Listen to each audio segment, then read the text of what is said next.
새벽기도에 나오신 성도 여러분들을 진심으로 환영합니다. 우리 기도하고 하나님의 말씀 받도록 하겠습니다. 기도하겠습니다. 사랑과 은혜가 풍성하신 하나님 아버지, 오늘도 감사합니다. 하나님의 말씀을 듣고 주님 주신 뜻을 깨달아 날마다 말씀 가운데 힘을 얻고 나아가는 우리에게 은혜 허락하여 주시옵소서. 삶의 갈 바를 알지 못하고 주님 갈 길을 방향을 알지 못할 때에 주님 우리의 말씀에 나침반이 되어 주셔서 우리의 모든 행동에 방향을 알려주시고 인도해 주셔서 날마다 주님 뜻에 순종하며 나아가는 우리가 될 수 있도록 인도하여 주시옵소서.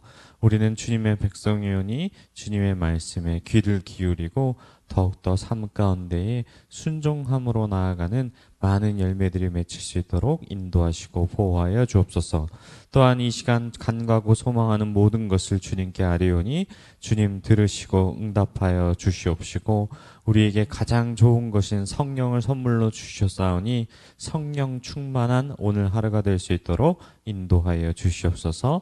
예수님의 이름으로 기도드립니다. 아멘. 오늘 우리에게 주신 말씀은 예레미야 51장 54절부터 64절의 말씀입니다. 예레미야 51장 54절부터 64절의 말씀입니다. 다 찾으신 줄 알고 함께 읽도록 하겠습니다. 바벨론으로부터 부르짖는 소리가 들리도다. 갈대아 사람의 땅에 큰 파멸의 소리가 들리도다. 이는 여호와께서 바벨론을 황폐하게 하사 그 큰 소리로 끊으심이로다. 원수는 많은 물같이 그 파도가 사나우며 그 물결은 요란한 소리를 내는도다. 곧 멸망시키는 자가 바벨론에 이르렀음이라. 그 용사들이 사로잡히고 그들의 활이 꺾이도다. 여호와는 보복의 하나님이시니 반드시 보응하시리로다. 만군의 여호와의 일컫는 왕이 이와 같이 말씀하시되 내가 그 고관들과 지혜 있는 자들과 도백들과 태수들과 용사들을 취하게 하리니 그들이 영원히 잠들어 깨어나지 못하리라. 만군의 여호와께서 이와 같이 말씀하시니라. 바벨론의 성벽은 회파되겠고 그 높은 문들은 불에 탈 것이며 백성들의 수고는 헛될 것이요 민족들의 수고는 불탈 것인즉 그들이 쇠잔하리라. 유다의 시드기야 왕 제4년에 마세야의 손자 네리야의 아들 스라야가 그 왕과 함께 바벨론으로 갈 때에 선지자 예레미야가 그에게 말씀을 명령하니 스라야는 병창감이더라. 예레미야가 바벨론에 닥칠 모든 재난 곧 바벨론에 대하여 기록한 이 모든 말씀을 한 책에 기록하고 스라야에게 말하기를 너는 바벨론에 이르거든 삼가 이 모든 말씀을 읽고 말하기를 여호와여 주께서 이곳에 대하여 말씀하시기를 이 땅을 멸하여 사람이나 짐승이 거기에 살지 못하게 하고 영원한 폐허가 되리라 하셨나이다 하라 하니라. 너는 이 책 읽기를 다한 후에 책을 돌에 메어 유브라데 강 속에 던지며 말하기를 바벨론이 나의 재난 때문에 이같이 몰락하여 다시 일어서지 못하리니 그들이 피폐하리라 하라 하니라. 예레미야의 말이 이에 끝나니라. 아멘. 심판의 주관자란 제목으로 하나님의 은혜를 함께 나누겠습니다. 예레미야의 말씀이 계속되며 종반부에 이르렀습니다. 우리가 말씀을 살펴보는 가운데 반드시 우리가 기억해야 될 것은 하나님의 심판은 반드시 성취된다라는 것을 기억해야 할 것입니다. 성경에 기록된 말씀은 전부 성취되었으며 그 어느 것 하나 빠진 것이 없습니다. 다만 그 때와 시기를 모르기에 심판이 있다는 사실을 잊고 살 때가 많습니다. 대표적으로 노아의 홍수가 기록되어 있는 창세기의 말씀을 살펴보면 노아가 하나님의 말씀을 따라 방주를 산에다 만들며 심판이 이르기까지의 약 100년이라는 시간이 걸립니다. 약 100년이라는 시간 동안 사람들은 노아가 왜 방주를 산에다 짓는지를 들었을 것이고 하나님의 심판의 때가 올 것이라는 사실을 알았습니다. 그러나 하나님의 심판을 사람들은 듣지 않았고 순종하지 않았습니다. 오직 자신의 유익과 쾌락을 위해 살다가 갑자기 내린 심판으로 인해 노아의 가족들만 구원을 받고 모든 사람은 죽게 됩니다. 오늘 본문의 말씀을 듣는 이스라엘 백성도 마찬가지였을 것으로 생각이 듭니다. 아직 멸망하지 않았고 굉장히 강력한 국가인 바벨론이 멸망할 것이라는 말씀은 피부에 와닿지 않았을 것입니다. 그래서 자신의 유익을 따라 살아가는 사람들이 많았고 하나님의 진노의 심판에 죽는 사람들은 아마 심판이 온 직후에 이것을 알았을 것입니다. 또 너무나도 강력한 바벨론 앞에 하나님이 정말 심판하실까라는 생각을 가진 사람들도 있었을 것입니다. 이런 생각 가운데 예레미야는 하나님의 심판이 얼마나 확실하게 임하는지를 전달합니다. 이 메시지는 우리의 삶에도 매우 중요합니다. 오늘 본문을 통해 하나님의 심판은 피할 수 없는 현실임을 기억하시고 날마다 말씀을 통해 하나님과 함께 심판을 준비해가는 그러한 은혜가 있기를 소망합니다. 본문을 살펴보면 바벨론으로부터 온갖 부르짖는 소리가 기록되어 있습니다. 그 소리는 파멸의 소리이며 하나님의 심판으로 인해 바벨론의 멸망이 임하였음을 말씀하십니다. 여기서 부르짖는 소리는 큰 파멸과 함께 전쟁의 부르짖음을 의미하며 다른 나라의 파멸과 부르짖음을 가져온 바벨론이 이제는 당사자로 바뀔 것을 말씀하십니다. 이렇게 큰 파멸과 부르짖음이 나타나는 이유는 바로 하나님께서 심판하셨기 때문입니다. 하나님을 보복의 하나님이라 소개하며 반드시 보응할 것이라고 이야기합니다. 뿐만 아니라 많은 물같이 사나운 파도 물결이 요란한 소리를 내며 밀려오는 대적도의 소리로 인하여서 바벨론의 소리는 묻힙니다. 강력하던 군사들이 취하여 영원히 깨어나지 못할 것이며 바벨론의 성벽을 지키는 군사들이 취하여 지키지 못하니 성벽과 문은 불타고 무너지며 백성들이 수고한 모든 것은 헛되게 될 것이라 말씀하십니다. 그런데 이것은 단순히 국제 질서의 힘으로 인하여 나타나는 것이 아니라 바로 보응하시는 하나님이 하신 일이라는 것입니다.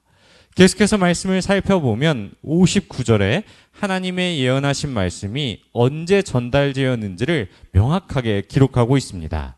시드기야와 스라야 함께 있어 바벨론에 갈 때에 선지자 예레미야가 하나님의 말씀을 전달하였고 바벨론에 닥칠 심판을 기록한 책들을 돌에 묶어 유브라나 강에 던지라고 말씀하십니다.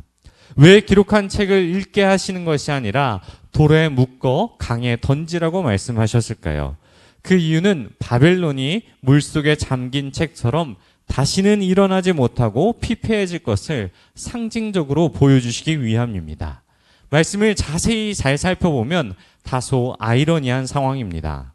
시드기야는 바벨론의 왕에게 잘 보이려고 스라야를 함께 데려가지만 스라야는 예레미야가 전한 하나님의 말씀에 순종하여 도리어 많은 이들이 보는 앞에서 바벨론이 멸망할 것을 보여준 것이죠.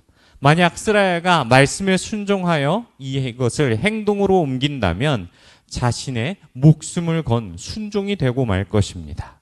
사랑하는 성도 여러분, 현재를 살아가는 우리들에게 이 말씀은 한치 오차도 없이 이루어졌음을 확실히 알고 있습니다.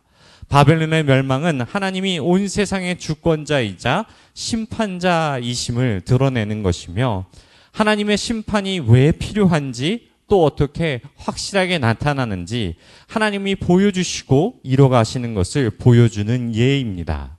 바벨론은 하나님을 대적하는 모든 교만과 불의로 인해 무너졌으며 오늘날 우리가 하나님의 말씀을 어떻게 받아들이고 있는지를 돌아보게 하는 그러한 말씀입니다. 예수님도 이와 같은 맥락에서 천국이 임하실 것을 말씀하시고 회개할 것을 말씀하셨습니다. 사랑하는 성도 여러분, 하나님은 어제나 오늘이나 동일하신 분이십니다. 심판이 언제 온지 아시는 분은 오직 하나님밖에 없으며 그 어느 누구도 심판을 피해갈 수 없습니다. 우리는 위대하신 하나님의 계획 가운데 그저 겸손히 순종하는 것밖에 없으며 오늘 말씀을 기억하실 때 심판의 때가 언제 올지 알 수 없는 상황이기에 항상 준비된 삶을 살아가길 소망합니다. 우리는 이 기름을 준비한 다섯 처녀처럼 신랑을 준비하며 다시 오실 예수님을 언제 오실지 모르기 때문에 오늘 말씀을 교훈 삼아 날마다 주시는 말씀 안에서 하나님의 뜻과 그 확실성을 의심하지 말고 믿음으로써 오늘의 말씀 안에 순종함으로 나아가야 될 것입니다. 사랑하는 성도 여러분, 오늘 말씀을 통해 우리는 더욱더 하나님의 뜻이 어디 있는지를 간구하시고 그 뜻을 분별하는 지혜를 얻으시길 소망합니다. 날마다 우리는 심판이 있음을 기억하시며 모든 심판의 주관자이신 하나님을 오늘도 믿고 따르며 믿음으로 나아가는 저와 여러분이 되시길 주님의 이름으로 축원합니다. 우리 들은 말씀 생각하며 함께 기도하겠습니다. 하나님 아버지, 하나님의 말씀에 순종하는 삶을 살아가게 하여 주시옵소서. 또한 주신 말씀을 깊이 묵상하며 하루하루 순종하는 삶이 되게 하여 주옵시고, 심판의 날을 기억하며 언제든지 준비된 마음으로 주님 앞에 나아가는 우리가 되게 달라고 우리 주여 한번 부르시고 통성으로 함께 기도하겠습니다.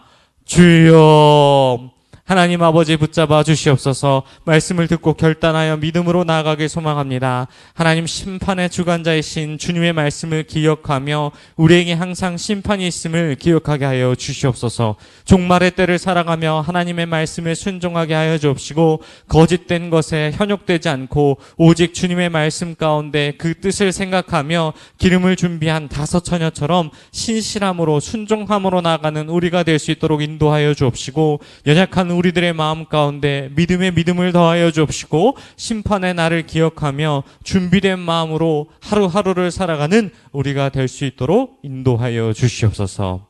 계속해서 기도하겠습니다. 우리에게 주어진 시간 동안 신랑을 기다리는 자녀들처럼 경건하게 살아가게 하여 주옵시고, 기도와 말씀 속에서 주님을 깊이 만나며 주님의 오심을 기다리는 삶 되게 달라고 기도해 주시고, 또한 오늘부터 시작되는 청년부 수련회 가운데 주님 인도하여 주옵시고, 날마다 우리가 각자 가지고 나온 기도 제목 가지시고 주님께 간구하며 나아가다가 돌아가도록 하겠습니다. 우리 주님 찾겠습니다. 주여.